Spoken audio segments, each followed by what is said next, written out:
ദൈവത്തിൻ്റെ അതിവിശുദ്ധ നാമം ഇന്നും എന്നേക്കും വാഴ്ത്തപ്പെടുമാറാകട്ടെ. നമുക്ക് വീണ്ടും തിരുവചന പഠനത്തിനായിട്ട് കർത്താവിൻ്റെ പാദപീഠത്തിൽ കടന്നു വരുവാൻ ദൈവം നൽകിയ സാവകാശത്തെ ഓർത്ത് ദൈവത്തെ സ്തുതിക്കുന്നു. കർത്താവായ യേശുക്രിസ്തുവിൻ്റെ പ്രാർത്ഥനകൾ, അതിൽ തൻ്റെ ഈ ഭൂമിയിലായിരുന്നപ്പോൾ താൻ ക്രൂശീകരണത്തിന് പോകുന്നതിന് തൊട്ട് മുമ്പായി പ്രാർത്ഥിച്ച പ്രാർത്ഥന എന്ന് പറഞ്ഞാൽ മധ്യസ്ഥ പ്രാർത്ഥന. അതിനെക്കുറിച്ചാണ് നമ്മൾ കഴിഞ്ഞ ക്ലാസ്സുകളിൽ ചിന്തിച്ചു കൊണ്ടിരുന്നത്, ഞാൻ എടുക്കുന്ന ദിവസങ്ങളിൽ.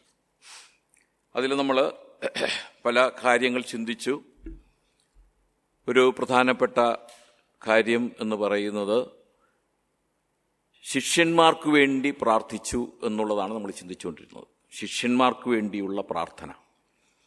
അത് കഴിഞ്ഞിട്ടാണ് വിശ്വസിപ്പാനിരിക്കുന്നവർക്ക് വേണ്ടിയുള്ള പ്രാർത്ഥന.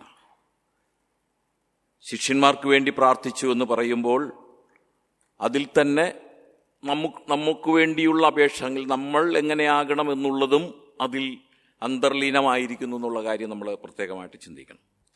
ശിഷ്യന്മാർക്ക് വേണ്ടി പ്രാർത്ഥിക്കുന്നതിന് മുമ്പ് ശിഷ്യന്മാരെക്കുറിച്ചുള്ള ചില പ്രത്യേകതകൾ, ചില കാര്യങ്ങൾ താൻ ദൈവസന്നിധിയിൽ ഉണർത്തുകയാണ്.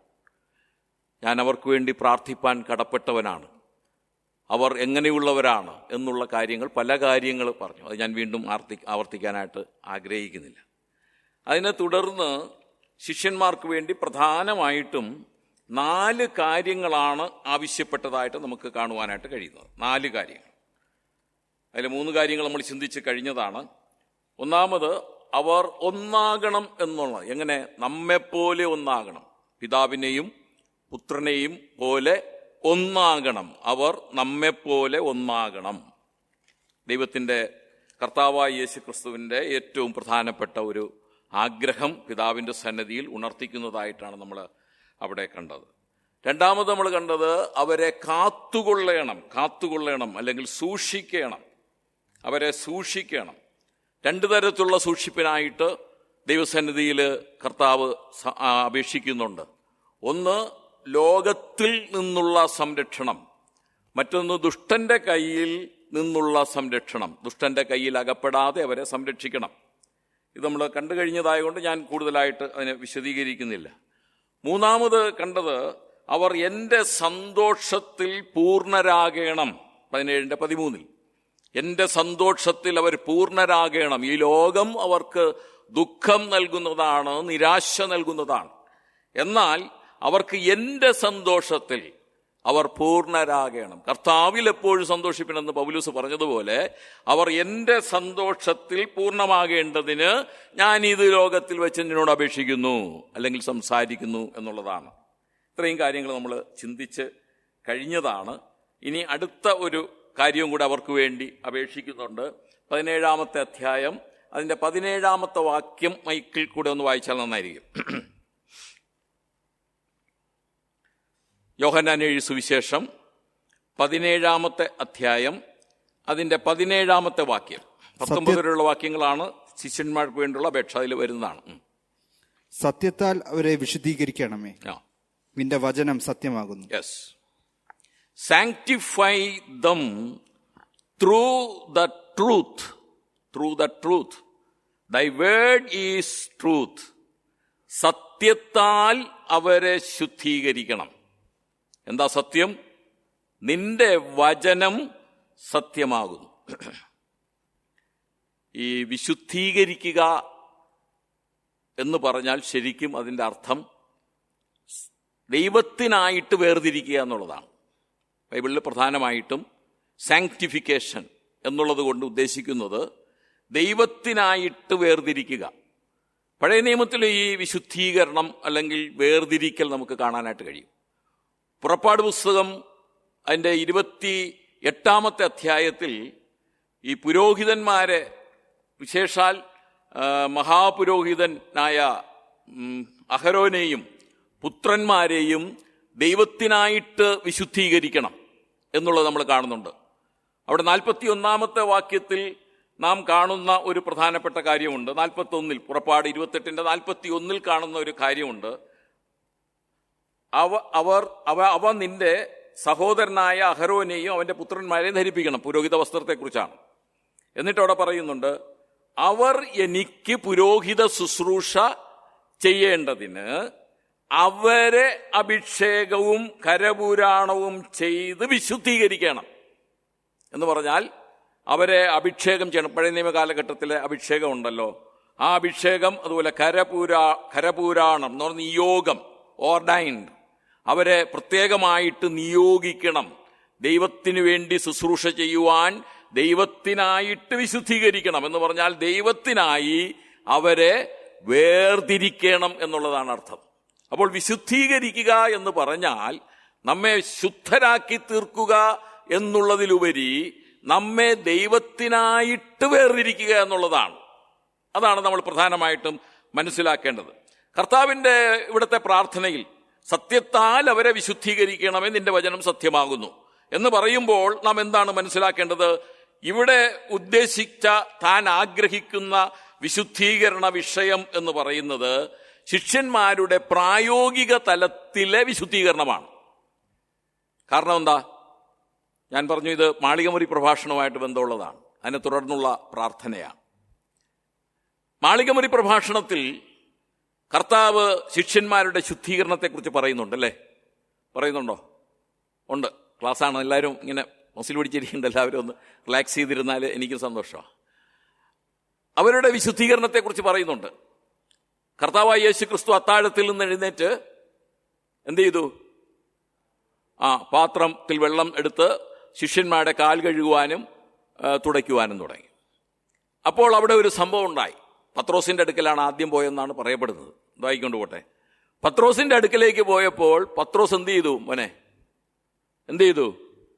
കഴുകാൻ അനുവദിച്ചില്ല. കാൽ കഴുകുവാനായിട്ട് അനുവദിച്ചില്ല. കാൽ വലിച്ചു കളഞ്ഞു. അങ്ങനെ ഒരു നാളും കഴുകരുതെന്ന് പറഞ്ഞു. കഴുകരുതെന്ന് പറഞ്ഞു. അപ്പോൾ കർത്താവ് പറഞ്ഞ കാര്യം എന്താണ്? ഞാൻ നിന്നെ കഴുകാഞ്ഞാൽ നിനക്ക് എന്നോട് പങ്കില്ല. എന്നോട് പങ്ക് വേണമെങ്കിൽ, എന്നുമായിട്ട് താതാത്മ്യം പ്രാപിക്കണമെങ്കിൽ ഞാൻ കഴുകണം. അപ്പോഴേ പത്രോസ് പറഞ്ഞ ഒരു കാര്യം കുറച്ച് കടന്നതായിപ്പോയി. അങ്ങനെയാണെങ്കിൽ ഒരു കാര്യം ചെയ്യും, എൻ്റെ കാല് മാത്രമല്ല തലയും കൂടെ കഴുകണമേ. നല്ല ആഗ്രഹമല്ലേ? അങ്ങനെ പങ്ക് വേണമെങ്കിൽ അങ്ങനെ പൂർണ്ണമായൊരു പങ്ക് എനിക്ക് വേണം. പത്രോസിന്റെ ആഗ്രഹത്തിന് നല്ല ആഗ്രഹമാണ്. അപ്പോൾ കർത്താവോട് പറയുന്ന കാര്യമാണ് ഈ വിശുദ്ധീകരണത്തെക്കുറിച്ചുള്ള കാര്യം. എന്താ പറഞ്ഞത്? കുളിച്ചിരിക്കുന്നവന് കാൽ അല്ലാതെ കഴുകുവാൻ ആവശ്യമില്ല. അടുത്ത് പറഞ്ഞ സെന്റൻസ്, അവൻ മുഴുവൻ ശുദ്ധിയുള്ളവനാകുന്നു. എന്നിട്ട് പറയുന്നു, നിങ്ങൾ ശുദ്ധിയുള്ളവരാകുന്നു. എല്ലാവരും അല്ലതാനും. നിങ്ങൾ ശുദ്ധിയുള്ളവരാകുന്നു. അവിടെ പറഞ്ഞ വിശുദ്ധി ഏതാ? അവിടെ പറഞ്ഞ വിശുദ്ധി ഏതാ? പൊസിഷണൽ, സ്ഥാനീയമായ വിശുദ്ധീകരണം. അതിനെക്കുറിച്ച് നമ്മൾ ചിന്തിക്കുന്നുണ്ട്. അപ്പോൾ ശിഷ്യന്മാരുടെ വിശുദ്ധീകരണത്തിന് വേണ്ടി കർത്താവ് പ്രാർത്ഥിക്കുമ്പോൾ അവരെ സത്യത്താൽ അവരെ വിശുദ്ധീകരിക്കണം എന്ന് പറഞ്ഞ് പ്രാർത്ഥിക്കുമ്പോൾ ഏത് തരത്തിലുള്ള വിശുദ്ധീകരണമാണ് കർത്താവ് ആഗ്രഹിക്കുന്നത് എന്നുള്ളത് നമ്മൾ മനസ്സിലാക്കിയിരിക്കണം. അതാണ് പ്രധാനമായിട്ടും മനസ്സിലാക്കേണ്ടത്. ഈ വിശുദ്ധീകരണത്തെ സംബന്ധിച്ച് ഒരുപാട് കാര്യങ്ങൾ നമുക്ക് ചിന്തിപ്പാനായിട്ട് കഴിയും. അപ്പോസ്തല പ്രവർത്തികൾ 15:9 പൗലോസ് പറയുന്ന, അവിടുത്തെ പൗലോസ് തന്നെ പറയുന്ന ഒരു കാര്യമുണ്ട്. വിശ്വാസത്താൽ, ആക്ട്സ് ചാപ്റ്റർ 15:9, 15:9 എന്താ? വിശ്വാസത്താൽ അവരുടെ ഹൃദയങ്ങളെ ശുദ്ധീകരിച്ചിരിക്കുന്നതിനാൽ നമുക്കും അവർക്കും തമ്മിൽ വ്യത്യാസമില്ല. ഇത് ഇവിടെ പറയുന്നത് ആരെക്കുറിച്ചാണ്? യഹൂദന്മാരെ കുറിച്ചും യവനന്മാരെ കുറിച്ചും ജാതികളെ കുറിച്ചും പറയുന്ന ഒരു കാര്യമാണ്. അവരെ എല്ലാവരെയും ഒരുപോലെ വിശുദ്ധീകരിച്ചിരിക്കുക. അതുകൊണ്ട് അവർക്ക് തമ്മിൽ യാതൊരു വ്യത്യാസവുമില്ല. അപ്പോൾ അങ്ങനെ ഒരു വിശുദ്ധീകരണം എല്ലാവർക്കും സംഭവിച്ചിട്ടുണ്ട്, രക്ഷിക്കപ്പെടുന്ന എല്ലാവർക്കും. അതിനെക്കുറിച്ച് നമ്മൾ അല്പം വിശദമായിട്ട് ചിന്തിക്കുന്നുണ്ട്. ഇവിടത്തെ കർത്താവിന്റെ വിശുദ്ധീകരണം എന്നുള്ളത് എന്താ? പ്രായോഗിക തലത്തിലെ വിശുദ്ധീകരണം. ഈ മാളികമുറി പ്രഭാഷണത്തിൽ 15-ാം അധ്യായം 3-ാമത്തെ വാക്യത്തിലും കാണും, ഞാൻ നിങ്ങളോട് സംസാരിച്ച വചന നിമിത്തം നിങ്ങൾ ശുദ്ധിയുള്ളവരാകുന്നു. വളരെ കൺഫ്യൂഷൻ ഉണ്ടാകരുത്. ഞാൻ നിങ്ങളോട് സംസാരിച്ച വചന നിമിത്തം നിങ്ങൾ ശുദ്ധിയുള്ളവരാകുന്നു എന്ന് പറഞ്ഞാൽ എന്താ? കർത്താവായ യേശുക്രിസ്തു ഈ ഭൂമിയിലായിരുന്നപ്പോൾ അവരോട് പറഞ്ഞ വചനം അവർ വിശ്വസിച്ച്, കർത്താവായ യേശുക്രിസ്തു ദൈവപുത്രനാണെന്ന് വിശ്വസിച്ച് അവൻ അംഗീകരിച്ച് അനുഗമിച്ചവരാണ്. അപ്പോൾ ആ വചനം വിശ്വസിച്ചത് കൊണ്ട് നിങ്ങൾ എന്താണ്? നിങ്ങൾക്കൊരു ശുദ്ധീകരണം സംഭവിച്ചിട്ടുണ്ട്. അത് 15-ാം അധ്യായത്തിൽ മാളികപുരി പ്രഭാഷണത്തിൽ നമ്മൾ കാണുന്നുണ്ട്. അപ്പോൾ അത് ഒരു പ്രാഥമികമായി ഒരു വ്യക്തിയിൽ, രക്ഷിക്കപ്പെടുന്ന ഒരു വ്യക്തിയിൽ നടക്കുന്ന വിശുദ്ധീകരണമാണ്. ഈ വിശുദ്ധീകരണത്തെക്കുറിച്ച് പത്രോസും പറയുന്നുണ്ട്. 1 പത്രോസ് 1:2 നമ്മൾ കഴിഞ്ഞ ക്ലാസ്സിൽ അത് കേട്ടതാണ്. അവിടെ പറയുന്നത്, പിതാവിന്റെ മുന്നറിവിനൊത്തവണ്ണം ആത്മാവിന്റെ വിശുദ്ധീകരണം പ്രാപിച്ച് എന്നുള്ള പ്രയോഗമുണ്ട്. ഈ സ്ഥാനീയ വിശുദ്ധീകരണത്തിൽ പ്രധാനമായിട്ട് സംഭവിക്കുന്ന ഒരു വിശുദ്ധീകരണമാണ് ആത്മാവിന്റെ വിശുദ്ധീകരണം. ആത്മാവിന്റെ വിശുദ്ധീകരണം എഫേസ്യർ 1:4, ഞാൻ ചില സ്പീഡിൽ പറഞ്ഞു പോവുകയാണ്. എഫേസ്യർ 1:4 പറയുന്നുണ്ട്, നാം തന്റെ സന്നിധിയിൽ വിശുദ്ധരും നിഷ്കളങ്കരുമാകേണ്ടതിന് അവൻ ലോകസ്ഥാപനത്തിന് മുമ്പേ അവനിൽ തിരഞ്ഞെടുക്കുകയും എന്ന് പറയുന്നുണ്ട്. ലോകസ്ഥാപനത്തിന് മുമ്പേ അവനിൽ തിരഞ്ഞെടുക്കുകയും. ഇതാണ് അടിസ്ഥാനപരമായ വിശുദ്ധീകരണം. നമ്മെ തിരഞ്ഞെടുത്ത് ദൈവത്തിനാക്കി വയ്ക്കുക എന്നുള്ളതാണ്. അപ്പോൾ ഈ വിശുദ്ധീകരണം, അത് ആത്മാവിലൊരു വിശുദ്ധീകരണം സംഭവിക്കുന്നുണ്ട്. മറ്റൊരു വിശുദ്ധീകരണം സ്ഥാനീയമായ വിശുദ്ധീകരണമാണ്. അതിനെക്കുറിച്ച് പിന്നീട് നമ്മൾ വിശദീകരിക്കുന്നതാണ്. അപ്പോൾ ഈ ആത്മാവിലുണ്ടാകുന്ന വിശുദ്ധീകരണം, അതാണ് ആദ്യമായിട്ട് നമുക്ക് സംഭവിക്കുന്നത്, അല്ലേ? ആ വിശുദ്ധീകരണം പിന്നെ ഒരു മാറ്റവും സംഭവിക്കുന്നുണ്ടോ? ആ വിശുദ്ധീകരണത്തിന്, ആത്മാവിലുണ്ടാകുന്ന വിശുദ്ധീകരണത്തിന് പിന്നെ എന്തെങ്കിലും കുഴപ്പം സംഭവിക്കുമോ? അതെന്നേക്കുമായിട്ട് വിശുദ്ധീകരിക്കപ്പെടുന്നതാണ് എന്നാണ് ഞാൻ ചിന്തിക്കുന്നത്. അതിന് പിന്നെ ഒരു വിശുദ്ധീകരണം, ആത്മാവിന് പിന്നെ ഒരു വിശുദ്ധീകരണം ആവശ്യമില്ല. എന്നാൽ തുടർന്നൊരു വിശുദ്ധീകരണം ആവശ്യമാണ്. അത് ദേഹം ദേഹിക്ക് വേണ്ടിയുള്ള വിശുദ്ധീകരണമാണ്. ദേഹം ദേഹി, നമ്മൾ ഇവിടെ ജെയിംസ് ഓർഗി സാറ് ഓൺലൈനിലാണെന്ന് തോന്നുന്നത്, ഇല്ലേ? മനുഷ്യന്റെ ദേഹം ദേഹി ആത്മാവിനെ കുറിച്ചുള്ള ഒരു പഠനം വിശദമായിട്ട് നടത്തി. നമ്മളെ യൂട്യൂബിലുണ്ട്. നിങ്ങളത് കേട്ടാൽ വളരെ അതിനെക്കുറിച്ച് എന്താണ് ദേഹം, എന്താണ് ദേഹി, ആത്മാവ് എന്നുള്ളത് വളരെ വ്യക്തമായിട്ട് നമുക്ക് മനസ്സിലാക്കാനായിട്ട് കഴിയും. അപ്പോൾ ദേഹം എന്ന് ഞാൻ ഇവിടെ ഉദ്ദേശിച്ച് ജഡമോഹം എന്ന് പറയുന്നില്ലേ, ശരീരം അല്ലാത്ത അതിൽ ഉൾക്കൊണ്ടിരിക്കുന്ന ജഡം. അപ്പൊ ഇതിന്റെ വിശുദ്ധീകരണം നടക്കുന്നത് നമ്മൾ പ്രധാനമായിട്ട് മനസ്സിലാക്കുക 3 തലങ്ങളിലാണ്. നമ്മൾ ആത്മാവിന്റെ വിശുദ്ധീകരണം നടന്നു, മനസ്സിലായോ? അത് രക്ഷിക്കപ്പെടുന്ന സമയത്ത് നമ്മളെല്ലാവരും ആത്മാവിൽ വിശുദ്ധീകരിക്കപ്പെട്ടു. ഇനി ദേഹം ദേഹി എന്നിവയുടെ വിശുദ്ധീകരണം നടക്കുന്നത് 3 തലങ്ങളിലാണ്. ഏതൊക്കെയാ 3 തലങ്ങൾ? ഒന്ന്, അത് ഇവിടെ പറഞ്ഞതാണ്, സ്ഥാനീയ വിശുദ്ധീകരണം നമുക്ക് സംഭവിക്കുന്നുണ്ട്. പിന്നെ മറ്റൊന്ന്, അത് ദേഹിയിലും നടക്കുന്ന വിശുദ്ധീകരണമാണ് സ്ഥാനീയ വിശുദ്ധീകരണവും. പിന്നെ രണ്ടാമത് നടക്കുന്നത് വിശുദ്ധീകരിക്കപ്പെട്ടുകൊണ്ടിരിക്കുന്നു, ഇല്ലേ? പ്രോഗ്രസീവ് ആയിട്ട് നടക്കുന്ന പുരോഗമന വിശുദ്ധീകരണം, അത് പ്രായോഗിക തലത്തിലെ വിശുദ്ധീകരണമാണ്. പ്രോഗ്രസീവ് സാങ്ക്ടിഫിക്കേഷൻ, അത് പ്രായോഗിക തലത്തിലെ വിശുദ്ധീകരണം. ഇനി മറ്റൊരു വിശുദ്ധീകരണം നമുക്ക് നടക്കാനായിട്ട് പോവുകയാണ്. അതാണ് എറ്റേണൽ സാങ്ക്ടിഫിക്കേഷൻ എന്ന് പറഞ്ഞാൽ അത് സമ്പൂർണമായ വിശുദ്ധീകരണം. ഇങ്ങനെ 3 തലങ്ങളിൽ വിശുദ്ധീകരണം. ആത്മാവിന്റെ വിശുദ്ധീകരണം നമുക്ക് സംഭവിച്ചു കഴിഞ്ഞ് രക്ഷിക്കപ്പെട്ടപ്പോൾ. എന്നാൽ അതോടൊപ്പം തന്നെ മറ്റൊരു വിശുദ്ധീകരണവും കൂടെ നടക്കുന്നുണ്ട്. അതാണെന്താ? പൊസിഷണൽ സാങ്ക്ടിഫിക്കേഷൻ, സ്ഥാനീയ വിശുദ്ധീകരണം. നാം കർത്താവായ യേശുക്രിസ്തുവിനെ രക്ഷിതാവായിട്ട് സ്വീകരിച്ച് ഏറ്റുപറഞ്ഞ് രക്ഷിക്കപ്പെട്ടപ്പോൾ നമ്മുടെ ആത്മാവിൽ നടക്കുന്നത് പോലെ തന്നെ ഒരു വിശുദ്ധീകരണം ദേഹം ദേഹിയിലും നടക്കുന്നുണ്ട് എന്നാണ് ഞാൻ പഠിച്ചു മനസ്സിലാക്കിയത്. എന്തെങ്കിലും വ്യത്യസ്തമായ കാര്യങ്ങളോട് നിങ്ങൾക്ക് പറയാനായിട്ട് കഴിയും. ആത്മാവിൽ നടക്കുന്ന വിശുദ്ധീകരണം പോലെ തന്നെ രക്ഷിക്കപ്പെടുന്ന സമയത്ത് നമ്മുടെ ദേഹം ദേഹിയിലും ഒരു വിശുദ്ധീകരണം നടക്കുന്നുണ്ട്. എന്ന് പറഞ്ഞാൽ നാം രക്ഷിക്കപ്പെടുന്ന സമയത്ത് നമ്മെ ദൈവത്തിനായിട്ട്, നമ്മെ പൂർണ്ണമായും ദൈവത്തിനായിട്ട് വേർതിരിക്കുകയാണ്. Set apart for God permanently. നമ്മുടെ ദേഹത്തെയും ദേഹിയെയും ആത്മാവിനോടൊപ്പം നമ്മെ പൂർണ്ണമായും ദൈവത്തിനായിട്ട് വേർതിരിക്കപ്പെടുകയാണ്. അതിനെയാണ് സ്ഥാനീയ വിശുദ്ധീകരണം എന്ന് പറയുന്നത്. ഞാൻ ഒരു ഉദാഹരണം പറയുമ്പോൾ നിങ്ങൾക്ക് മനസ്സിലാവുമായിരിക്കും. ക്രൂശിൽ കൂടെ കിടന്ന കള്ളന്മാരിൽ ഒരാള് യേശുവിൽ വിശ്വസിച്ചു, അല്ലേ? യേശുവിനെ ദൈവപുത്രനായിട്ട് അംഗീകരിച്ച് വിശ്വസിച്ചു, പ്രാർത്ഥിച്ചു, നീ രാജ്യത്വം പ്രാപിച്ചു വരുമ്പോൾ എന്നെയും കൂടെ ഓർക്കണമേ. അപ്പോൾ കർത്താവ് എന്താ പറഞ്ഞത്? ഇന്ന് നീ എന്നോടുകൂടെ പർദീസയിലിരിക്കും.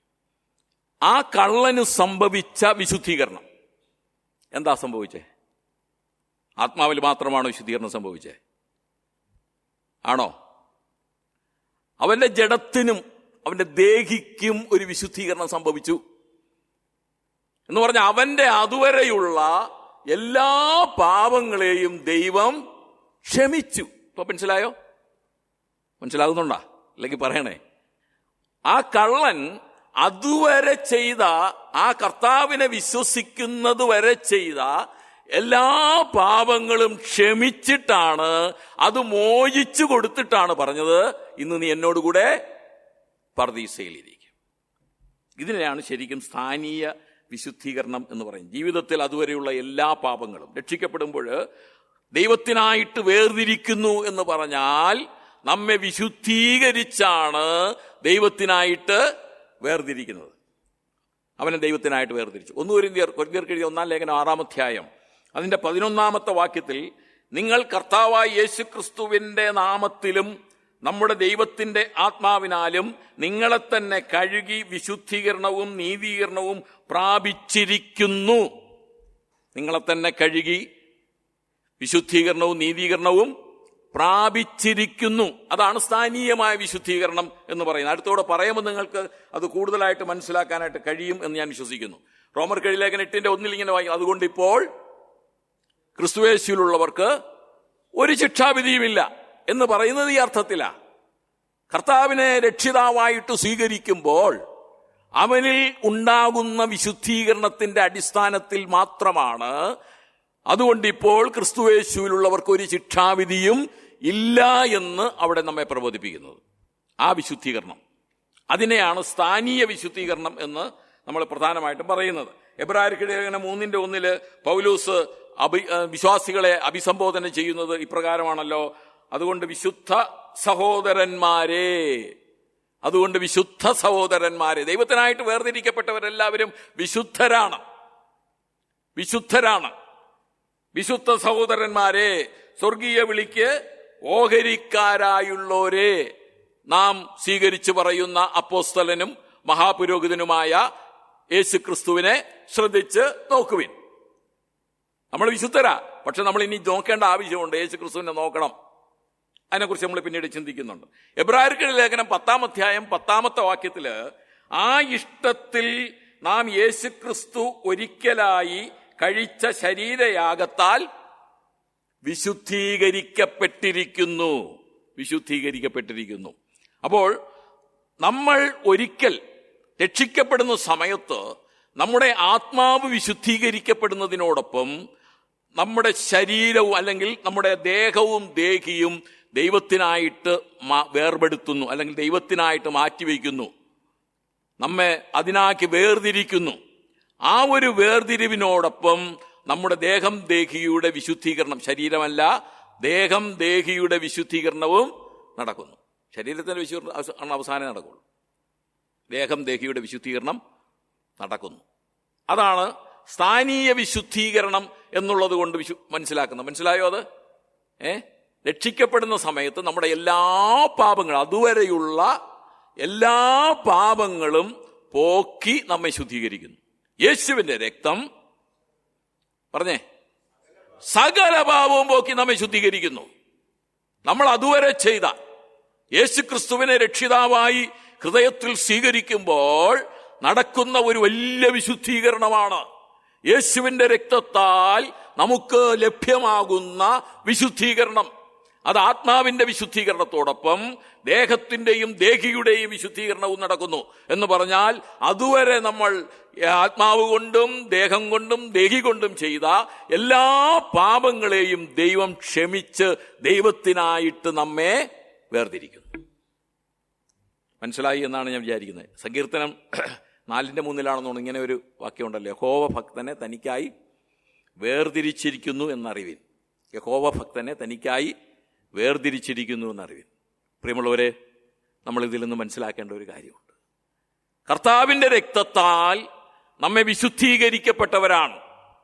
നമ്മെ വിശുദ്ധീകരിക്കുന്നതിന് വേണ്ടി കർത്താവ് തൻ്റെ രക്തം തന്നെ നമുക്ക് വേണ്ടി, തൻ്റെ ജീവൻ മാത്രമല്ല, രക്തത്തിലാണ് ജീവൻ, ജീവൻ മാത്രമല്ല രക്തം തന്നെ നമുക്ക് വേണ്ടി നൽകേണ്ടി വന്നു. അല്ലേ? പത്രോസിന്റെ ലേഖനത്തിൽ നമ്മളിങ്ങനെ വായിക്കുന്നു, വ്യർത്ഥവും പിതൃപാരമ്പര്യവുമായ നിങ്ങളുടെ നടപ്പിൽ നിന്ന് നിങ്ങളെ വിളിച്ച് വേർതിരിച്ചിരിക്കുന്നു. എന്നിട്ട് പറയുന്നുണ്ട്, പൊന്നു വെള്ളി മുതലായ അഴിഞ്ഞു പോകുന്ന വസ്തുക്കളെ കൊണ്ടല്ല, ക്രിസ്തു എന്ന നിർദോഷവും നിഷ്കളങ്കവുമായ കുഞ്ഞാടിന്റെ, അടുത്ത വാക്ക്, വിലയേറിയ രക്തം. വിലയേറിയ രക്തം. അത് ഞാൻ ഇത്തിരി സൗണ്ടിൽ പറയും. കാരണം എന്തുകൊണ്ടാ? അതിനെ കവച്ചു വയ്ക്കാൻ വിലയേറിയതായിട്ട് ഒന്നുമില്ല. ഈ ലോകത്തിലും സ്വർഗത്തിലും ഒരിടത്തും യേശുക്രിസ്തു നമുക്ക് വേണ്ടി ചൊരിഞ്ഞ രക്തത്തെക്കാൾ വിലയേറിയതായിട്ട് ഒന്നുമില്ല. അതാണ് വിലയേറിയ രക്തം. ആ രക്തത്താലാണ് നമ്മെ എന്ത് ചെയ്തിരിക്കുന്നത്? വിശുദ്ധീകരിച്ചിരിക്കുന്നത്. അത് സ്ഥാനീയ വിശുദ്ധീകരണം. അങ്ങനെയാണെങ്കിൽ അതുവരെയുള്ള എത്രയോ പാപങ്ങൾ ദൈവം നമ്മോട് ക്ഷമിക്കുവാൻ, നമ്മെ പാപത്തിൽ നിന്ന് മോചിപ്പിക്കുവാൻ ദൈവം പ്രസാദിച്ചു എങ്കിൽ നാം ഈ ഭൂമിയിൽ എങ്ങനെ ആയിരിക്കണമെന്നുള്ളതും ദൈവത്തിൻ്റെ ആഗ്രഹമാണ്. അതാണ് ശിഷ്യന്മാർക്ക് വേണ്ടിയുള്ള ഈ പ്രാർത്ഥന. നിന്റെ വചനത്താൽ അവരെ വിശുദ്ധീകരിക്കണമേ, നിന്റെ വചനം സത്യമാകും. അടുത്ത ആ ഘട്ടത്തിലേക്ക് നമുക്ക് ഒന്ന് കടന്നു പോകാം. ഒന്നാമത്തെ വിശുദ്ധീകരണം നമുക്ക് മനസ്സിലായി എന്ന് ഞാൻ പൂർണ്ണമായിട്ടും വിശ്വസിക്കുന്നു. മനസ്സിലായ? സ്ഥാനീയ വിശുദ്ധീകരണം. സ്ഥാനീയ വിശുദ്ധീകരണം ജന്മയ പൊസിഷണൽ സാങ്ക്ടിഫിക്കേഷൻ. അത് ഒരിക്കൽ നടക്കുന്നതാണ്. കർത്താവായ യേശുക്രിസ്തുവിനെ രക്ഷിതാവായിട്ട് സ്വീകരിക്കുമ്പോൾ നമ്മുടെ ആത്മാവിൽ എന്ന പോലെ അതുവരെയുള്ള എല്ലാ പാപങ്ങളും മോചിക്കപ്പെടുന്നത് നിമിത്തം ദേഹത്തിനും ദേഹിക്കും കൂടെ ആ വിശുദ്ധീകരണം സംഭവിക്കും. അടുത്തത്, ഇത് നമ്മൾ അറിയാവുന്നതാണെങ്കിലും പലർക്കും അതിനെക്കുറിച്ചുള്ള അറിവ് പരിമിതമായതുകൊണ്ടാണ് ഇത്ര അല്പ വിശദീകരണത്തിലേക്ക് പോകുന്നത്. രണ്ടാമത്തെ പുരോഗമന വിശുദ്ധീകരണം, പ്രായോഗിക വിശുദ്ധീകരണം എന്ന് തന്നെ പറയാം. Progressive sanctification. Progressive sanctification. ഈ വിശുദ്ധീകരണമാണ് ഈ 17 നമ്മൾ വായിച്ച ഭാഗത്തുള്ള വിശുദ്ധീകരണ വിഷയം എന്ന് പറയുന്നത്. ഒരു വിശ്വാസി അവനിൽ വസിക്കുന്ന പരിശുദ്ധാത്മാവിനെ അനുസരിച്ച് ഒരു വേർപെട്ട ജീവിതം നയിക്കണം എന്നുള്ളതും അതിനുവേണ്ടി ഉള്ള ശ്രമം നടത്തണമെന്നുള്ളതുമാണ് ഈ വിശുദ്ധീകരണം കൊണ്ട് ഉദ്ദേശിക്കുന്നത്.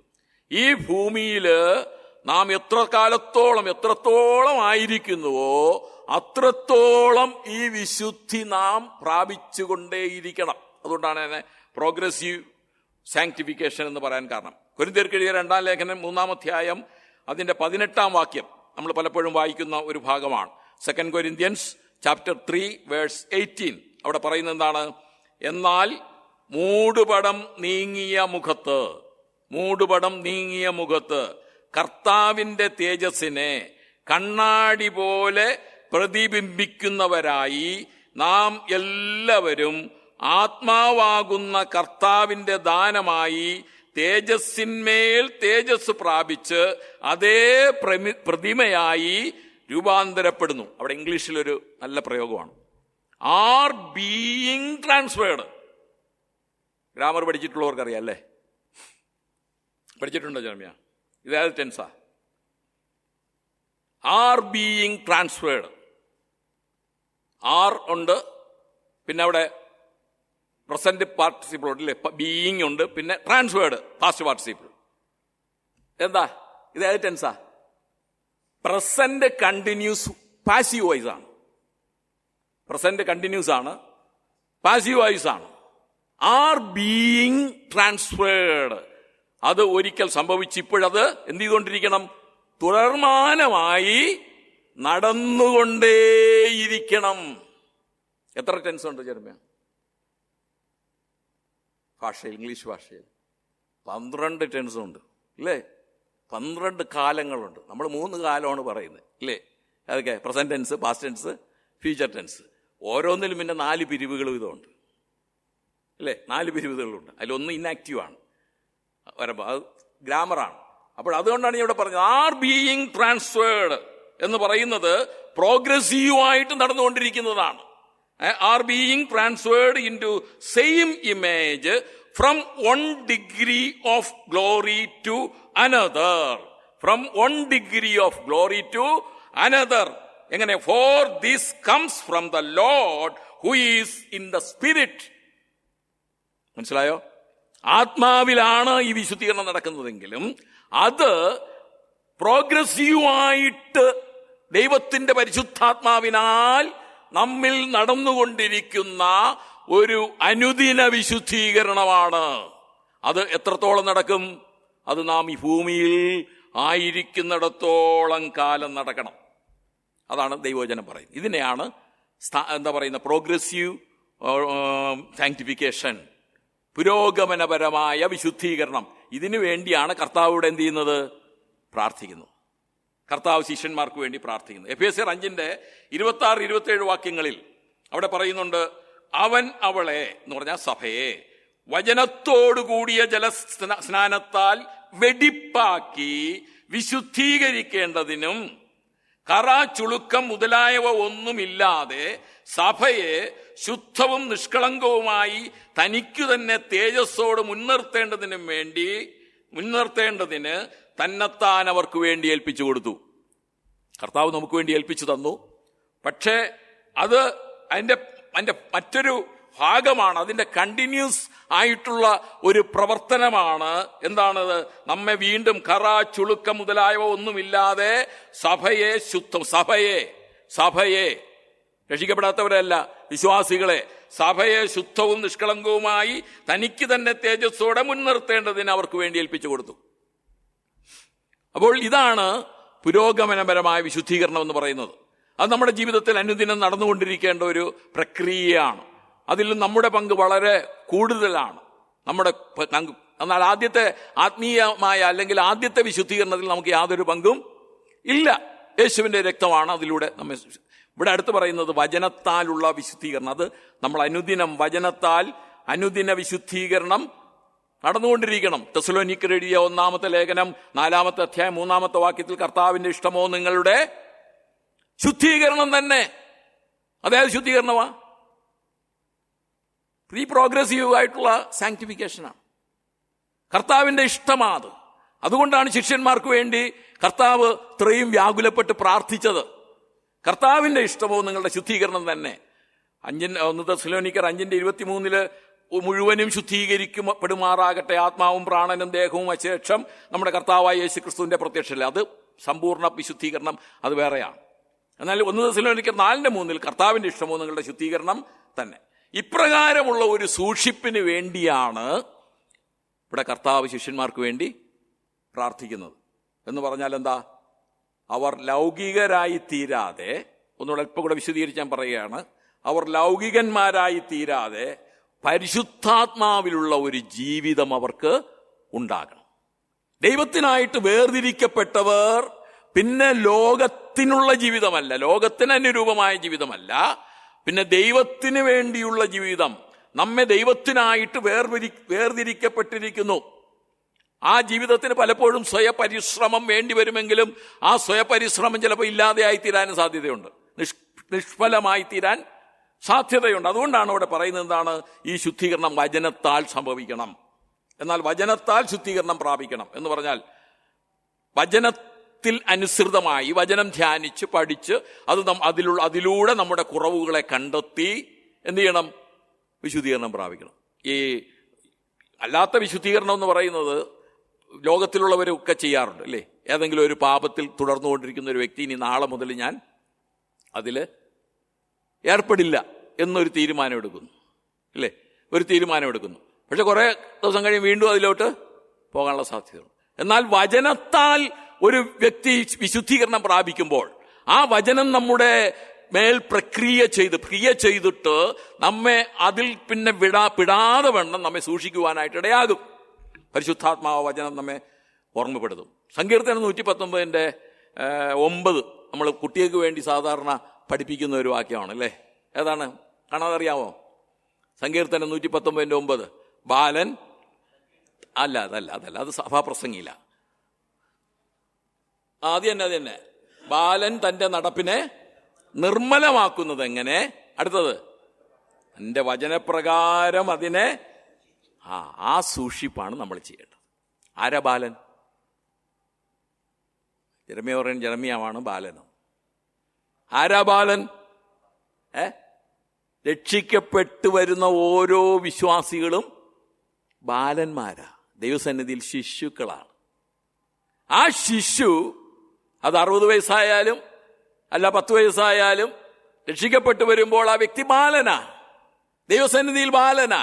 ഇപ്പോൾ ജനിച്ച ശിശുക്കളെ പോലെ വചനമെന്ന മായമില്ലാത്ത പാൽ കുടിപ്പാൻ വാഞ്ചിപ്പിൻ.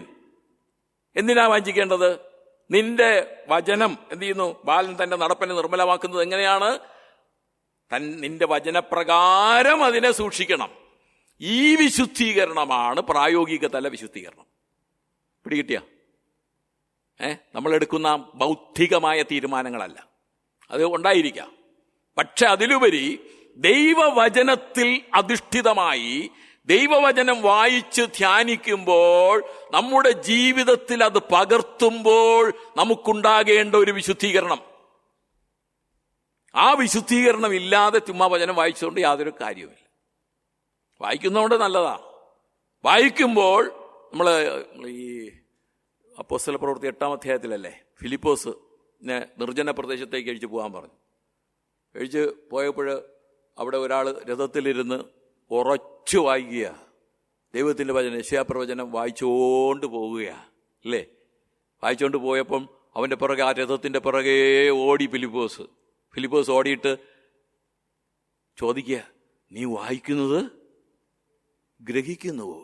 നീ വായിക്കുന്നത് ഗ്രഹിക്കുന്നുവോ? ആ ചോദ്യം വളരെ പ്രധാനമായൊരു ചോദ്യമാണ്. ദൈവവചനം ചുമ്മാ ഇങ്ങനെ പാരായണം ചെയ്യാനുള്ളതല്ല. പിന്നെ എന്ത് ചെയ്യണം? അത് ഗ്രഹിക്കണം. ഗ്രഹിക്കുക എന്ന് പറഞ്ഞാൽ എന്താ അർത്ഥം? അത് മനസ്സിൽ ഉൾക്കൊണ്ട് നമ്മുടെ ജീവിതത്തിൽ അതിനനുസരിച്ചുള്ള പരിവർത്തനം വരണം. അതാണ് ഗ്രഹിക്കുക. ഷണ്ണനത് ഗ്രഹിച്ചു എന്ന് പറഞ്ഞാൽ അനുസരിച്ചു, വിശ്വസിച്ചു ഇല്ലേ. ഈ വിശ്വാസം എന്ന് പറയുമ്പോൾ നമ്മളെല്ലാവരും മനസ്സിലാക്കേണ്ട ഒരു കാര്യമുണ്ട്. വിശ്വാസത്തിൻ്റെ പിന്നിലൊരു അനുസരണം ഉണ്ടാകണം.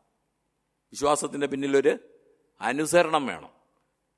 പ്രാർത്ഥനയുടെ പിന്നിലും ഒരു അനുസരണം വേണം. പിടികിട്ടുന്നോ അറിയില്ല. ഞാൻ ഒരു ചെറിയ ഉദാഹരണം പറയാം, ഇത് ആയിട്ട് ബന്ധപ്പെട്ട് അല്ലെങ്കിലും. കല്യാണ വീട്ടിൽ കനാവിലെ കല്യാണത്തിന് പച്ചവെള്ളത്തെ വീഞ്ഞാക്കിയ സംഭവം എല്ലാവർക്കും അറിയാമല്ലോ. അവിടെ അവർക്ക് വീഞ്ഞില്ലാതെ വന്നു. മറിയ ചെന്നിട്ട് കർത്താവിനോട് എന്താ പറഞ്ഞത്?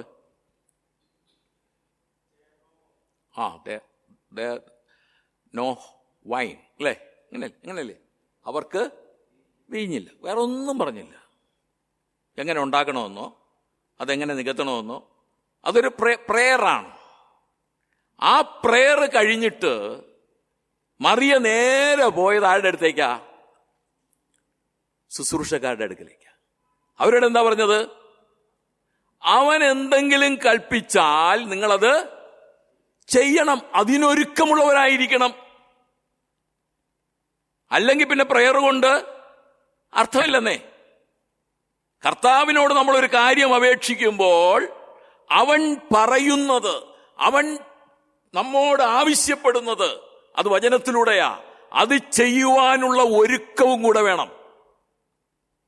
അതാണ് വചനത്താലുള്ള വിശുദ്ധീകരണമെന്ന് ഒരു തരത്തിൽ നമുക്ക് പറയാനായിട്ട് കഴിയും. ഇപ്പോൾ വചനം വായിച്ച് ധ്യാനിച്ച് നമ്മുടെ കുറവുകൾ കണ്ടുണർന്ന് പരിഹരിച്ച് മുന്നോട്ട് പോകുന്ന ഒരു പ്രക്രിയ, അതിനെയാണ് പ്രോഗ്രസീവ് സാങ്ക്ടിഫിക്കേഷൻ, പുരോഗമനപരമായ വിശുദ്ധീകരണം. നിങ്ങളെ വിളിച്ച വിശുദ്ധനൊത്തവണ്ണം അവിടെ പറയുന്നുണ്ടല്ലോ, അനുസരണമുള്ള മക്കളായി എല്ലാ നടപ്പിലും വിശുദ്ധരാകുവിൻ. ഞാൻ വിശുദ്ധനാകിയാൽ നിങ്ങളും വിശുദ്ധരാകുവിൻ. അവിടെ പറയുന്ന വിശുദ്ധീകരണം ഇതാണ്. കർത്താവിനോടൊപ്പം വിശുദ്ധി പ്രാപിച്ചു അവന്റെ തലയോളം വളരുക എന്നൊക്കെ നമ്മൾ വായിക്കുന്നുണ്ടല്ലോ. അതുപോലെ തന്നെ മറ്റൊരു ഭാഗമുണ്ട്, കൊരിന്ത്യർക്കെഴുതിയ ലേഖനം 2 കൊരിന്ത്യർ 7:1 അവിടെ പറയുന്നത് ഇങ്ങനെയാണല്ലോ, ജഡത്തിലെയും ആത്മാവിലെയും സകല കന്മക്ഷങ്ങളും നീക്കി നമ്മെ തന്നെ വെടിപ്പാക്കി ദൈവഭയത്തിൽ എന്ത് ചെയ്യണം?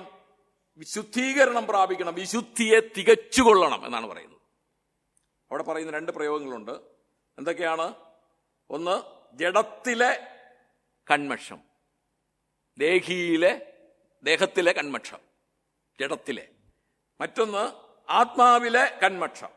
ഇത് രണ്ടും നീക്കി നമ്മെ തന്നെ വെടിപ്പാക്കി ദൈവഭയത്തിൽ വിശുദ്ധിയെ തികച്ചുകൊള്ളണം. ആത്മാവിലെ കന്മഷം എന്ന് പറഞ്ഞാൽ എന്താ? ആത്മാവിലെ കുഴപ്പങ്ങൾ, ക്രമക്കേടുകൾ, അത് തന്നെയാണ്. അസൂയ, ക്രോധം, ഇങ്ങനെയുള്ള കാര്യങ്ങളൊക്കെയാണ് എന്ത് പറയുന്നത്? അഹങ്കാരം. ഇതൊക്കെ ശാരീരികമായ, ദേഹിയുടെ അല്ല, ആത്മാവിലെ കന്മക്ഷങ്ങളാണ്. അസൂയയും കോപവും ശാഠ്യവും അഹങ്കാരവും ഒക്കെ. ഇനി ദേഹിയുടെ ജഡത്തിലെ കന്മക്ഷങ്ങൾ എന്ന് പറയുന്നത് സാധാരണ നമ്മൾ പറയുന്ന പാപങ്ങൾ, വ്യഭിചാരം, കൊലപാതകം, ഇങ്ങനെയുള്ള കാര്യങ്ങളെല്ലാം അത് എന്തിലെയാണ്? ജഡത്തിലെ കന്മക്ഷങ്ങൾ. ഇതൊക്കെ നമ്മൾ അനുദിനം നീക്കിക്കൊണ്ടിരിക്കണം. നമ്മിൽ നിന്ന് അസൂയ, ചതി, വഞ്ചന, ക്രോധം, ശാഠ്യം, ദുരാഗ്രഹം, ഇതൊക്കെ നമ്മൾ ദിനംപ്രതി വചനത്തിന്റെ അടിസ്ഥാനത്തിൽ നമ്മിൽ നിന്ന് നീങ്ങിക്കൊണ്ടിരിക്കണം. അതോടൊപ്പം തന്നെ ജഡത്തിലെ പാപങ്ങളായ കാര്യങ്ങളും നമ്മിൽ നിന്ന് നീക്കിക്കൊണ്ടിരിക്കണം. അത് വചനത്താലുള്ള ശുദ്ധീകരണം പ്രാപിക്കണം. മറ്റൊരു കാര്യം പറയുന്നുണ്ട്. എബ്രായർക്കെഴുതിയ ലേഖനം 12:14, എബ്രായർക്കെഴുതിയ ലേഖനം 12:14 അവിടെ ഒരു വിശുദ്ധീകരണത്തെക്കുറിച്ച് പറയുന്നുണ്ട്. എന്താണ്? എല്ലാവരോടും സമാധാനം ആചരിച്ച് ശുദ്ധീകരണം പ്രാപിപ്പാൻ ഉത്സാഹിപ്പിൻ. എല്ലാവരോടും സമാധാനം ആചരിച്ച്, അവിടെ നമ്മൾ മറ്റുള്ളവരോട് കോപത്താൽ ഇരിക്കാതെ എല്ലാവരോടും സമാധാനപരമായി ഇടപെട്ട് അത്തരത്തിലുള്ള പാപങ്ങൾ നമ്മിൽ നിന്ന് നീക്കി എന്ത് ചെയ്യണം? ശുദ്ധീകരണം പ്രാപിക്കണം.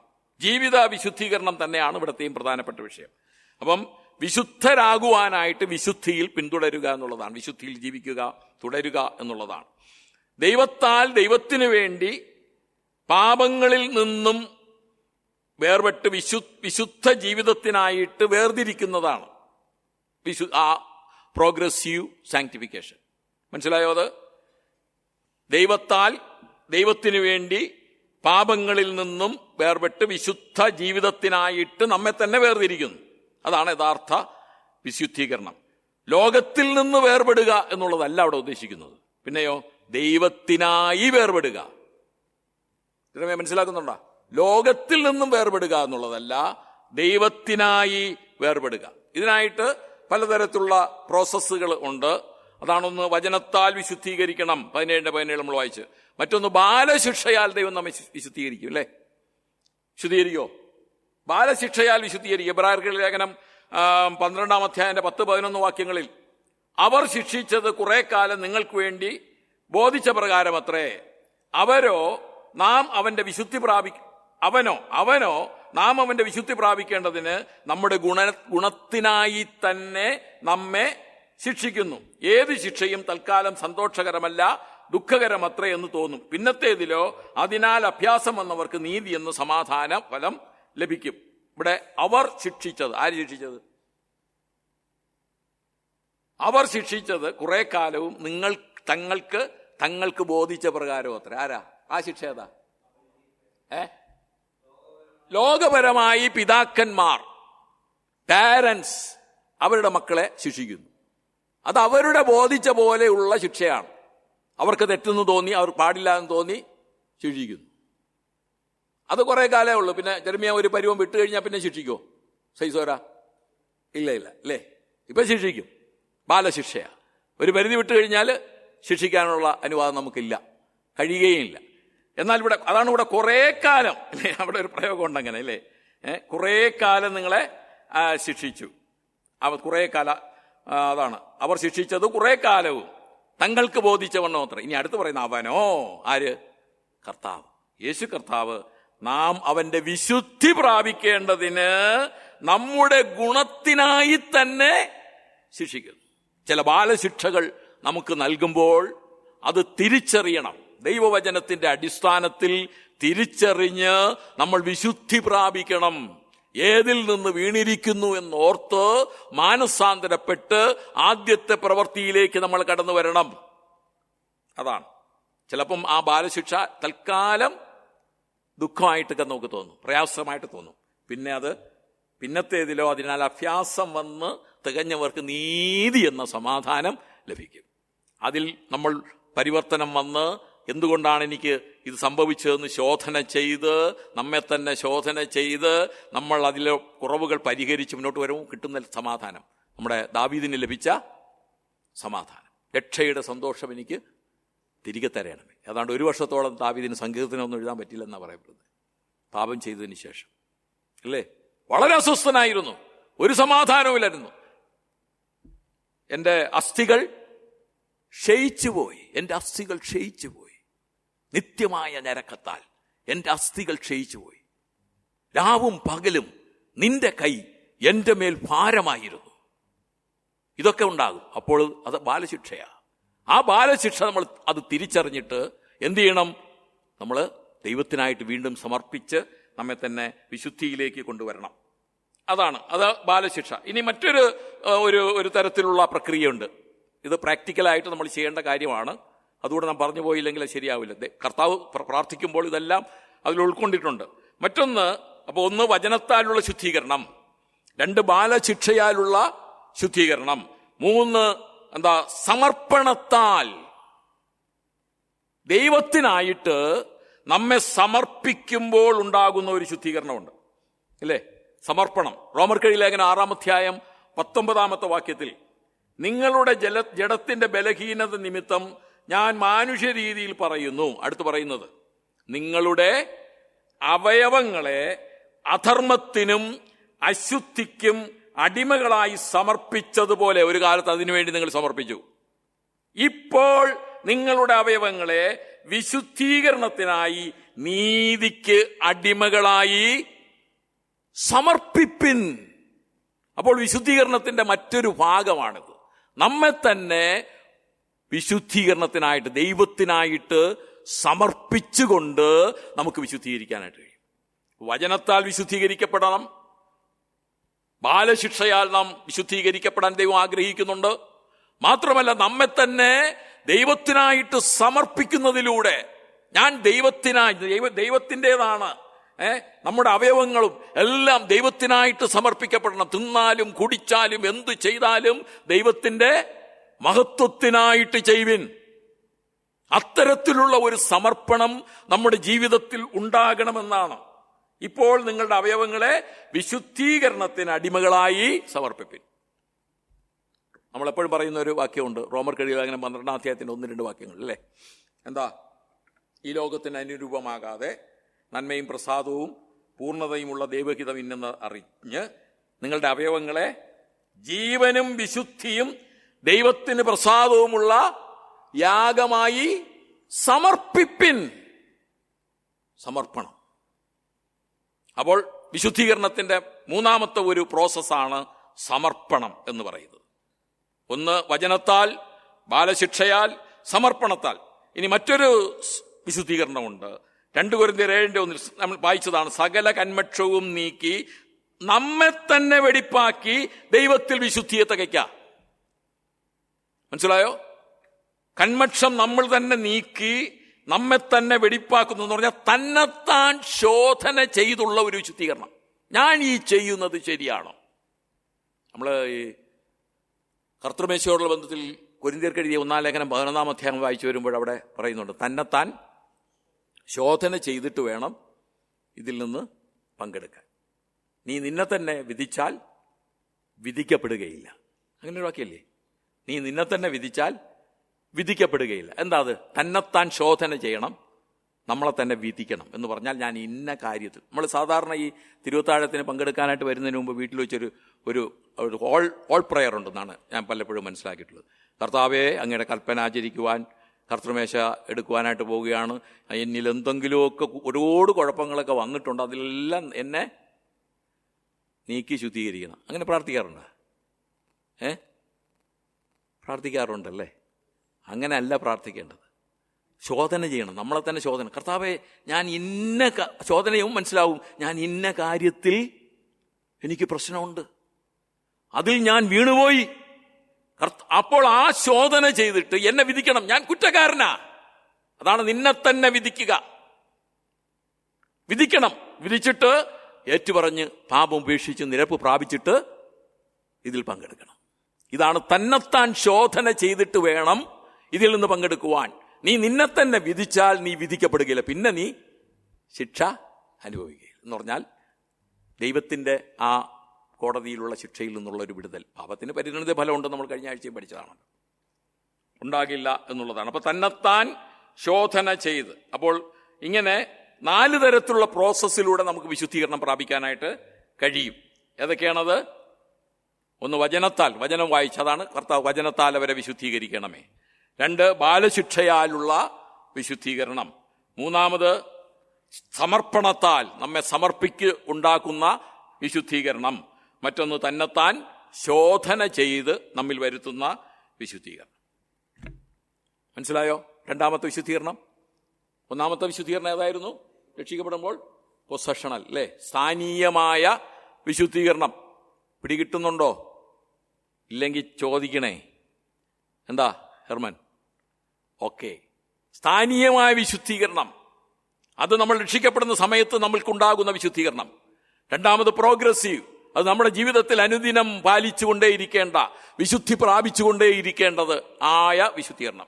അതിൻ്റെ പ്രായോഗിക വശങ്ങളും ഒക്കെയാണ് ഞാൻ ഇതുവരെ പറഞ്ഞത്. ഇനി 3ാമത്തെ വിശുദ്ധീകരണം, അത് നമുക്ക് എല്ലാവർക്കും അറിയാവുന്നതുകൊണ്ട് ഞാൻ അധികം അതിൽ വിശദീകരിക്കേണ്ട ആവശ്യമില്ല എന്നാണ് തോന്നുന്നത്.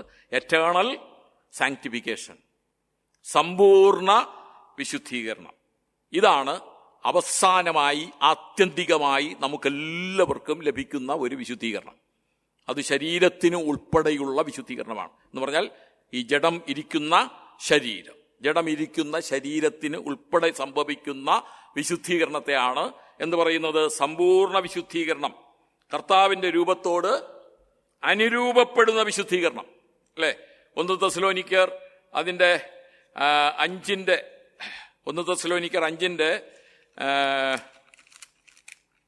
23-24 വാക്യങ്ങൾ. 1 തെസ്സലോനിക്കർ 5:23-24 വാക്യങ്ങളിലാണ് ആ സമ്പൂർണ്ണ വിശുദ്ധീകരണത്തെ കുറിച്ച് പറയുന്നത്. എന്താണ്? സമാധാനത്തിന്റെ ദൈവം തന്നെ നിങ്ങളെ മുഴുവൻ ശുദ്ധീകരിക്കുമാറാകട്ടെ.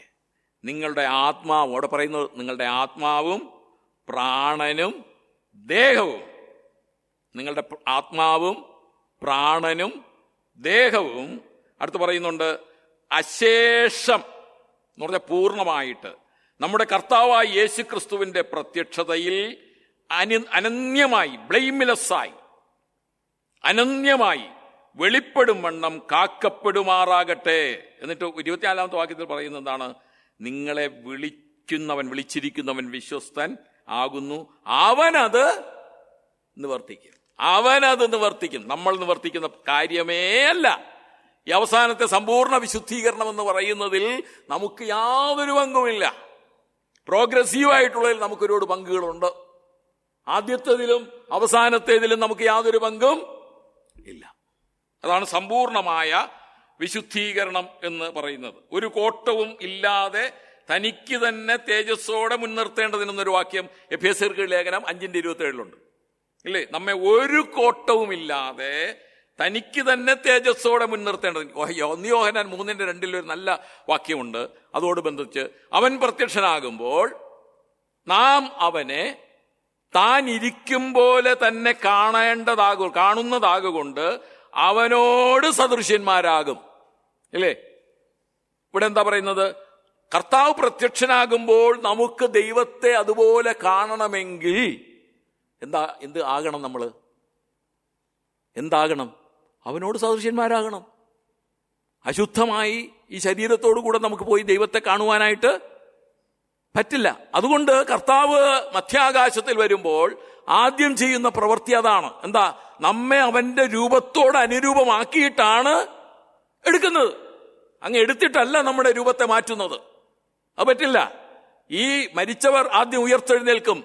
ജീവനോടെ ശേഷിക്കുന്നവരായ നാമും അവന്റെ രൂപത്തോട് അനുരൂപമായിട്ട് തേജസ്കരിക്കപ്പെട്ടവരായിട്ട് എടുക്കപ്പെടുന്നു. അതാണ് സമ്പൂർണമായ വിശുദ്ധീകരണം, അല്ലേ? ആത്മാവിലെ വിശുദ്ധീകരണവും സ്ഥാനീയ വിശുദ്ധീകരണവും പോലെ ഇത് കർത്താവ് തന്നെ ചെയ്യുന്ന ഒരു വിശുദ്ധീകരണമാണ്.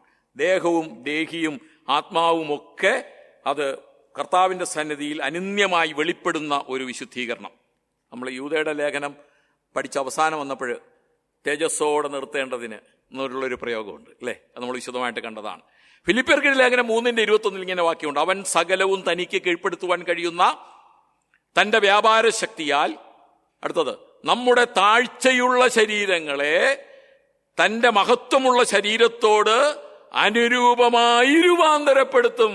അതാണ് സമ്പൂർണ്ണ ശുദ്ധീകരണം, എറ്റേണൽ. നമ്മുടെ ശരീരത്തിലെ എല്ലാ വൈകല്യങ്ങളും, നമ്മൾ സ്വർഗീയ ശില്പിയെ എന്നൊരു പാട്ടുണ്ടല്ലോ അല്ലേ?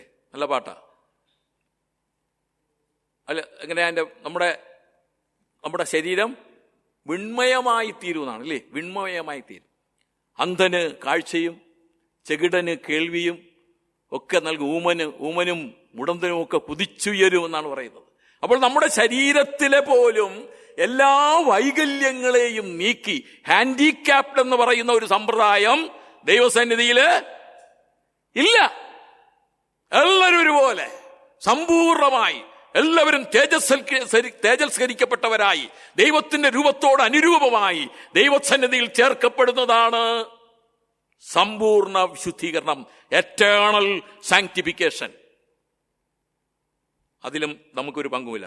കൊരിന്ത്യർക്കെഴുതിയ ലേഖനം തന്നെ 15-ാമത്തെ അധ്യായം അതിൻ്റെ ഒരു ഭയങ്കര അധ്യായമാണ്. നമ്മൾ ഈ മരണത്തിന് ശവക്കുഴി ചെന്ന് വായിക്കുന്ന ഒരു ഭാഗമാണ് അത്. അതങ്ങനെ മാത്രം വായിച്ചാൽ പോരെ, എപ്പോഴും വായിക്കണം കേട്ടാ. അപമാനത്തിൽ വിതയ്ക്കപ്പെടുന്നു. അടുത്തത്, തേജസ്സിൽ ഉയർക്കുന്നു.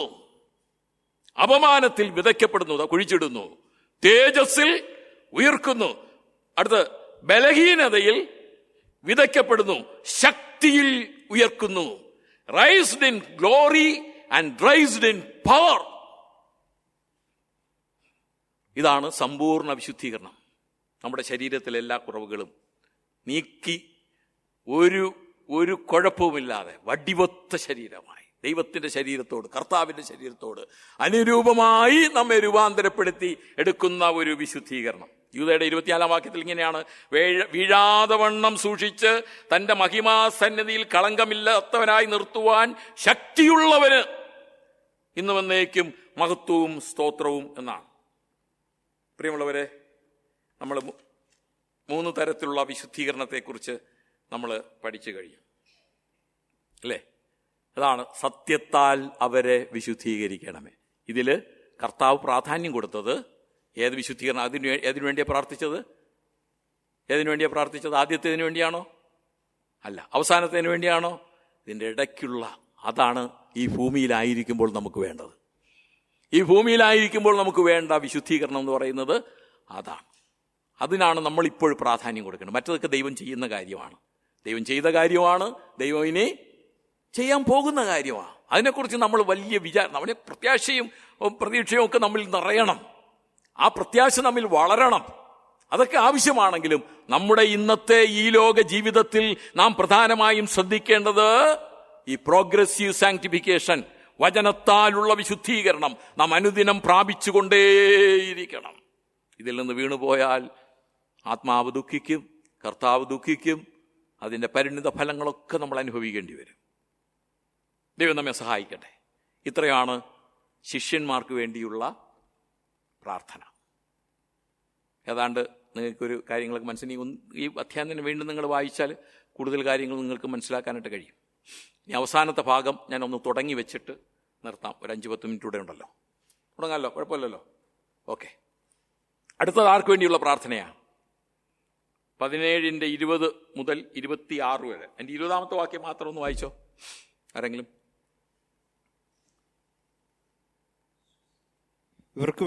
ഇവർക്ക് വേണ്ടി മാത്രമല്ല, ഇവരുടെ വചനത്താൽ. ക്ലിയർ ആയിട്ട് എങ്ങനെ? ഇവർക്ക് വേണ്ടി മാത്രമല്ല.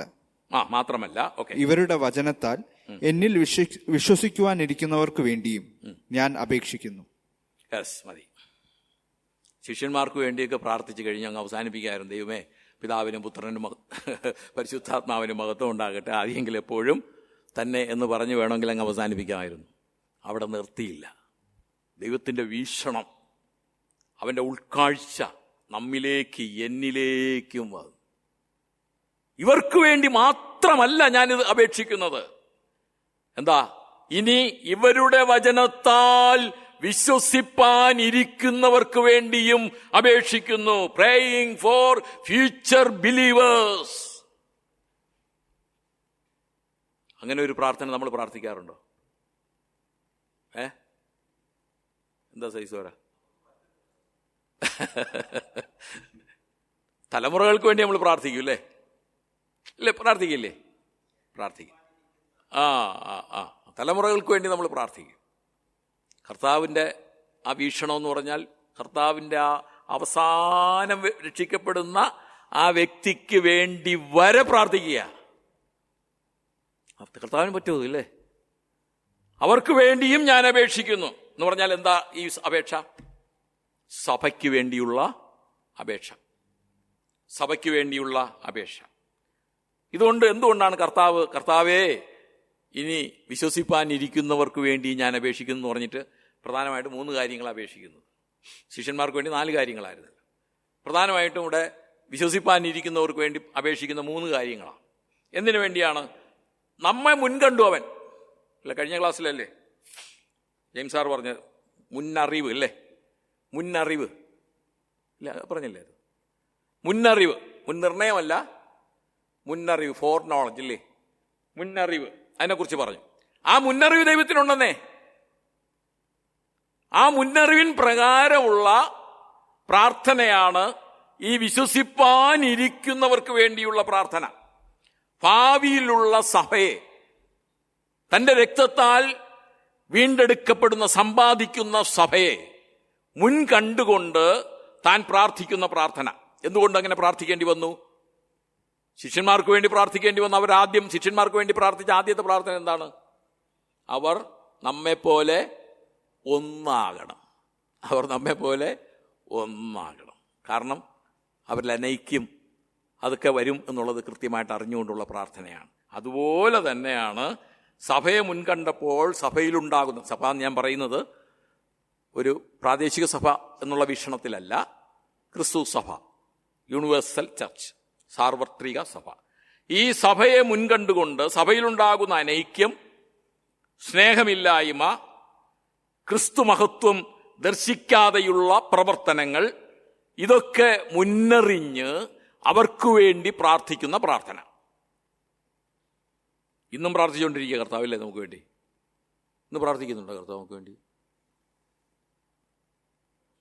പക്ഷപാതം ചെയ്യുന്നുണ്ട് അല്ലേ? എബ്രായർക്ക് ലേഖനം 9-ാം അധ്യായത്തിൽ പറയുന്നുണ്ട്, അവൻ ഇപ്പോൾ പ്രത്യക്ഷനായിരിക്കുന്നത് നമുക്ക് വേണ്ടി പക്ഷപാതം ചെയ്യുന്ന മഹാപുരോഹിതനായിട്ട് ഇപ്പോൾ പ്രത്യക്ഷനായിരിക്കും എന്ന് പറഞ്ഞാൽ ഇപ്പോഴും നമുക്ക് വേണ്ടി ദൈവത്തിൻ്റെ വലത്തുഭാഗത്ത് പ്രത്യക്ഷനായിരിക്കുന്നു എന്നാണ്. 3 പ്രത്യക്ഷതകളാണ്. ഒന്ന്, പാപത്തിൻ്റെ പരിഹാരത്തിനായിട്ടുള്ള പ്രത്യക്ഷത. ഇപ്പോഴ് നമുക്ക് വേണ്ടി പക്ഷപാതം ചെയ്യുന്ന നല്ല മഹാപുരോഹിതനായിട്ടൊരു പ്രത്യക്ഷത. ഇനി ഭാവിയിൽ അവൻ വീണ്ടും പ്രത്യക്ഷനാകും. 3 പ്രത്യക്ഷതകളാണ് കർത്താവിൻ്റെ പ്രത്യക്ഷതകളെക്കുറിച്ച് നമ്മൾ പഠിക്കുമ്പോൾ നമുക്ക് മനസ്സിലാക്കാനായിട്ട് കഴിയുന്നത്. അപ്പോൾ ഇപ്പോഴും നമുക്ക് വേണ്ടി പക്ഷപാതം ചെയ്യുന്നുണ്ട്. ഇവിടെ പ്രാർത്ഥിക്കുകയാണ് 17:20 ഇവർക്ക് വേണ്ടി മാത്രമല്ല, ഇവരുടെ വചനത്താൽ എന്നിൽ വിശ്വസിപ്പാൻ ഇരിക്കുന്നവർക്കും വേണ്ടി അപേക്ഷിക്കും. ഇവരുടെ വചനത്താൽ അത് മാത്രം ഒന്ന് ഇൻട്രൊഡക്ഷനായിട്ട് പറഞ്ഞെന്ന് അങ്ങ് നിർത്താനായിട്ട് ആഗ്രഹിക്കുക. അപ്പോസ്തലന്മാരാണ് കർത്താവിന് ശേഷം വിശ്വാസത്തിന് തുടക്കം കുറിച്ചത്, അല്ലെങ്കിൽ വചനം പ്രഘോഷിപ്പിച്ച് തുടങ്ങിയത്. എന്നാണത്? കർത്താവിന് ശേഷം പെന്തക്കോസ്ത് നാളിൽ ഇല്ലേ? പത്രോസാണ് ആദ്യമായിട്ട് രക്ഷയെക്കുറിച്ചുള്ള സന്ദേശം അവിടെ. എന്നാൽ അതിനു മുമ്പ് ഇല്ലായിരുന്നോ വചനം? കാലം തികഞ്ഞു, ദൈവരാജ്യം സമീപിച്ചിരിക്കുന്നു, മാനസാന്തരപ്പെട്ട് സുവിശേഷത്തിൽ വിശ്വസിപ്പിൻ. ഇതാരാ പ്രസംഗിച്ചേ? യോഹന്നാൻ സ്നാപകൻ പ്രസംഗിച്ചിട്ടുണ്ട്. അവിടെ മാനസാന്തരപ്പെടുവിനെന്നേ ഉള്ളൂ. യോഹന്നാന്റെ പ്രസംഗത്തിൽ അത് ശ്രദ്ധിച്ച്, യോഹന്നാന്റെ പ്രസംഗത്തിൽ നിങ്ങൾ മാനസാന്തരപ്പെടുവിനെന്നേ ഉള്ളൂ. കാലം തികഞ്ഞു, ദൈവരാജ്യം സമീപിച്ചിരിക്കുന്നു, മാനസാന്തരപ്പെടുവിൻ. വേറൊരു വ്യക്തിയാണ് സുവിശേഷത്തിൽ വിശ്വസിപ്പാൻ പറഞ്ഞത്. ആരാ? കർത്താവായ യേശു ക്രിസ്തുവിന്റെ പ്രസംഗമാണ്. അവൻ സ്നാനപ്പെട്ട് പൊതു പ്രവർത്തനത്തിനായിട്ട് ഇറങ്ങുമ്പോൾ അവൻ പ്രസംഗിച്ചു തുടങ്ങി. എന്താ പ്രസംഗിച്ചു തുടങ്ങിയത്? കാലം തികഞ്ഞു, ദൈവരാജ്യം സമീപിച്ചിരിക്കുന്നു, മാനസാന്തരപ്പെട്ട് സുവിശേഷത്തിൽ വിശ്വസിപ്പിൻ. എന്നിൽ വിശ്വസിപ്പനെന്നാണ് കർത്താവായ യേശുക്രിസ്തു പ്രസംഗിച്ചത്. സുവിശേഷം എന്ന് പറയുന്നത് കർത്താവായ യേശുക്രിസ്തു. ആ വിശ്വാസം, ആ കർത്താവ് പ്രസംഗിച്ച വചനത്തിൽ കർത്താവിൽ വിശ്വസിച്ച് കടന്നു വന്നവരാണ് ശിഷ്യന്മാര്. അപ്പോസ്തലന്മാർ ഉൾപ്പെടെയുള്ള ശിഷ്യന്മാരെന്ന് പറയുന്നത് കർത്താവിന്റെ ഈ വചനത്തിൽ കേട്ട് യേശുക്രിസ്തുവിൽ വിശ്വസിച്ച് കടന്നു വന്നവരാണ്. അല്ലേ? ആണ്. അതാണ് അപ്പോസ്തലന്മാരുൾപ്പെടെയുള്ള ശിഷ്യന്മാർ. ശിഷ്യന്മാരെന്ന് പറയുമ്പം അപ്പോസ്തലന്മാർ മാത്രമല്ല. ഈ അനുദാന കർത്താവ് സ്വർഗാരോഹണം ചെയ്തിട്ട് പറഞ്ഞു, നിങ്ങൾ യെരുശലേമിൽ നിന്ന് വാങ്ങിപ്പോകാതെ എന്നോട് കേട്ട പരിശുദ്ധാത്മാവിനായിട്ട് നിങ്ങൾ കാത്തിരിക്കണമെന്ന് പറഞ്ഞു. അല്ലേ? അവിടെ ഒരു മാളികയിൽ ചെന്നിട്ട് എല്ലാവരും കൂടെ കൂടിയിരുന്ന് സ്ത്രീകൾ ഉൾപ്പെടെയുള്ളവരുണ്ടായിരുന്നു. ആ കൂടിയിരിക്കുന്നതിലാണ് കർത്താവിൻ്റെ അമ്മയായ മറിയ ഉണ്ട്. കർത്താവിൻ്റെ അമ്മയായ മറിയയെക്കുറിച്ച് അവസാനം പറഞ്ഞിരിക്കുന്ന ഭാഗത്താണ്. അപ്പോസ്തല പ്രവൃത്തി 1:14 എൻ്റെ ഓർമ്മ. അവിടെ എത്ര പേര് കൂടിയിരുന്നു? ഒരു കണക്ക് അവിടെ ഉണ്ട്. ഏകദേശം 120 പേര്. ഏകദേശം 120 പേര്. കർത്താവ് സ്വർഗാരോഹണം ചെയ്യുമ്പോൾ എത്ര പേരുണ്ടായിരുന്നു? ഏതാണ്ട് 500-ലധികം പേരുണ്ടായിരുന്നു. ഇല്ലേ? പക്ഷെ ഇവിടെ വന്ന് പ്രാർത്ഥനയ്ക്ക് ആയിട്ട് കർത്താവ് പറഞ്ഞ കാര്യത്തിനായിട്ട് കാത്തിരുന്ന് പ്രാർത്ഥിപ്പാൻ എത്ര പേരുണ്ടായിരുന്നുള്ളൂ? 120 പേരാണ് ഉണ്ടായിരുന്നത്. അപ്പോൾ അവർ വിശ്വസിച്ച് വന്നവരാണ് ഈ ശിഷ്യന്മാർ. മനസ്സിലാക്കുന്നുണ്ടോന്ന്? അപ്പോൾ കർത്താവിന്റെ വചനത്താൽ വിശ്വസിച്ച്, ആ വചനം കേട്ട് കർത്താവിൽ വിശ്വസിച്ച് കടന്നു വന്നവരാണ് അപ്പോസ്തലന്മാർ. ഇനി കർത്താവ് ഇവിടെ പ്രാർത്ഥിക്കുന്നത് അവരുടെ വചനത്താൽ. ഇനി വചനം പറയേണ്ടത് ആരാ? അങ്ങനെ അപ്പോസ്തലന്മാരാണ് പിന്നെ അടുത്ത് തുടക്കം ഇടേണ്ടത്. ആ അവരുടെ വചനത്താൽ വിശ്വസിപ്പാനിരിക്കുന്നവർ. അപ്പൊ ഈ അപ്പോസ്തലിക വചനമാണ് നമുക്ക് ലഭിച്ചിരിക്കുന്നത്. കർത്താവ് പറഞ്ഞതുകൊണ്ട് അത് തന്നെ അവരും എടുത്ത് പറഞ്ഞിട്ടുണ്ട്. ആ വചനം കേട്ടാണ് നമ്മൾ എന്ത് ചെയ്തിരിക്കുന്നത്? വിശ്വസിച്ച് മുന്നോട്ട് വന്നിരിക്കുന്നത്. നമുക്ക് വേണ്ടി പ്രാർത്ഥിക്കുകയാണ്. അല്ലേ? റോമർ 10:8 വചനം നിനക്ക് സമീപമായി, നിന്റെ വായിലും നിന്റെ ഹൃദയത്തിലും ഇരിക്കുന്നു. അല്ലേ? നമ്മുടെ അടുത്ത് തന്നെ വചനമുണ്ട്.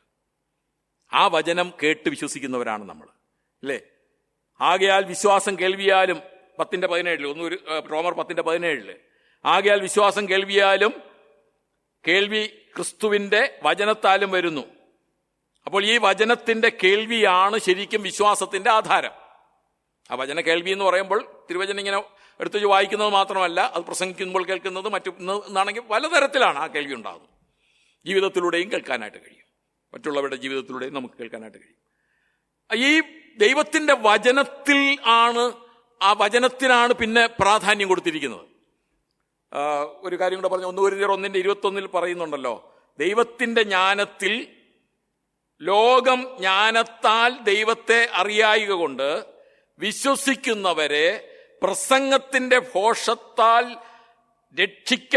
രക്ഷിക്കുവാൻ ദൈവത്തിന് പ്രസാദം തോന്നി. പിടികിട്ടുന്നുണ്ടോ ആ വാക്യം? ഒത്തിരി പാടല്ലേ.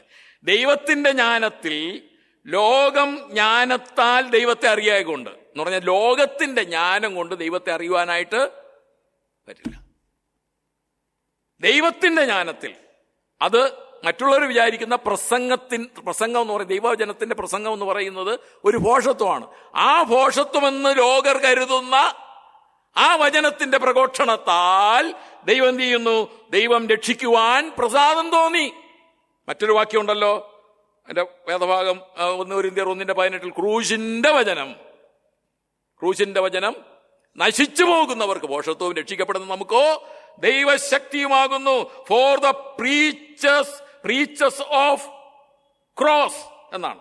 ക്രൂശിനെ കുറിച്ചുള്ള പ്രസംഗം is to them that perish foolishness, but unto us which are saved it's of God, power of God, the power of God. പിടികിട്ടുന്നുണ്ടോ എന്നറിയില്ല. ക്രൂശിന്റെ വചനം അത് കേൾക്കാതെ, അത് വിശ്വസിക്കാതെ പോകുന്നവർക്ക് അത് ഭോഷത്വമായിട്ട് തന്നെ എന്നിരിക്കും. എന്നാൽ അത് കേട്ട് വിശ്വസിക്കുന്നവർക്കാണ് ദൈവശക്തി പ്രാപിക്കുന്നത്.